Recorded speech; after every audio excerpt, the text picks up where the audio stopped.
আসসালামু আলাইকুম রহমতুল্লাহ। একটি জিনিস ৳৬০ বিক্রি করলে ২০% লাভ হয়। জিনিসটির ক্রয় মূল্য কত? তো এই ধরনের অঙ্ক যেমন এটা হচ্ছে ৩৯তম বিসিএস এ আসছে। এই ধরনের অঙ্ক বিভিন্ন কম্পিটিটিভ এক্সাম গুলাতে আসে। তো এটা শর্টকাট নিয়মে করার নিয়ম হচ্ছে ২০% লাভে বিক্রয় মূল্য। এখানে লাভের কথা যেহেতু বলছে আর পার্সেন্টেজ বলতে ১০০। ১০০ এর সাথে ৩০ টা হচ্ছে যোগ দিতে হবে। তাহলে ১২০%।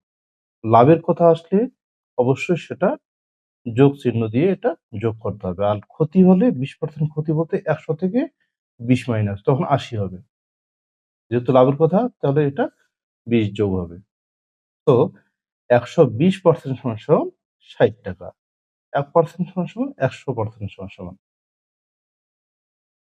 তো ১০০% সমান ৬০ গুণন ১০০, ১২০ এটা যদি কাটাকাটি আমরা করি, কাটাকাটি করলে হচ্ছে উত্তর ৳৫০।